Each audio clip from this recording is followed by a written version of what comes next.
Imagine a world where the sounds of gunfire and explosions are a constant reminder of the devastating war in Gaza. The conflict has been raging for months, with no end in sight, and the humanitarian crisis is worsening by the day. The Israeli government's strategy to defeat Hamas and secure the release of the remaining 50 hostages has reached a stalemate. But here's where it gets controversial. The current approach may be doing more harm than good. The assumption that a combination of partial hostage deals and IDF rescue operations would lead to the defeat of Hamas and the release of all hostages has proven to be flawed. In reality, Hamas has become more resilient, and the war has taken a toll on the IDF, with signs of fatigue and declining operational discipline. The domestic and international backlash against Israel's actions has been severe, threatening its global standing and economic ties. And this is the part most people miss. The extreme options being considered, such as the full occupation of the Strip or ending the war in pursuit of a hostage deal, are not only impractical, but also potentially catastrophic. A third option is needed, one that balances Israel's security concerns with the need to end the war and alleviate the suffering of the civilian population. The Institute for National Security Studies, INSS, has proposed a policy paper that recommends adopting the Arab-Egyptian proposal as the basis for negotiations to end the war.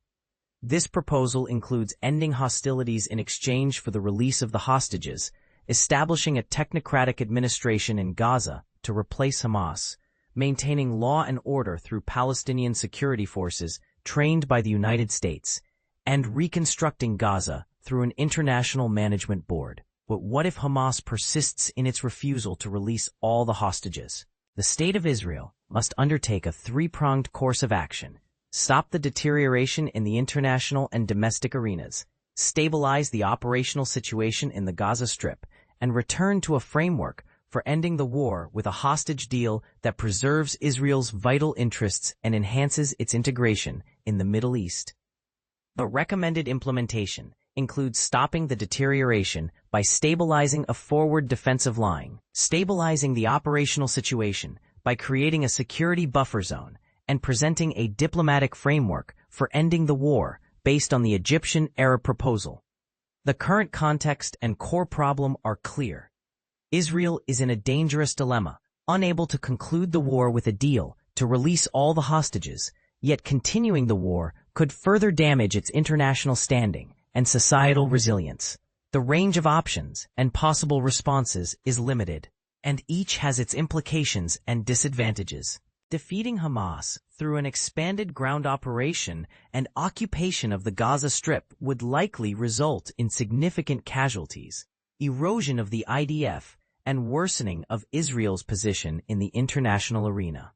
Ending the war without resolving the hostage issue would not secure the release of the hostages, and could lead to a unilateral ceasefire with negotiations for a hostage deal in exchange for Palestinian prisoners as a post-war process. A prolonged war of attrition, maintaining combat at a forward line of outposts, supplemented by targeted offensive operations, would allow Israel to maintain flexibility and pursue a favorable hostage deal while continuing to exert pressure on Hamas. The main disadvantage of this option is the risk of entrenching a semi-permanent state of warfare within a buffer zone. However, this can be mitigated by clearly defining the temporary nature of the arrangement and pursuing a realistic compromise involving a hostage deal and an agreed-upon political framework for Gaza. In conclusion, Israel's position in Gaza is especially difficult, and all options are bad, but indecision is also a poor choice. The policy recommendation is to apply the operational principles of the third option, attrition and targeted offensive operations, to pressure Hamas into softening its positions, while integrating this approach into a strategy for Gaza's civilian governance without Hamas.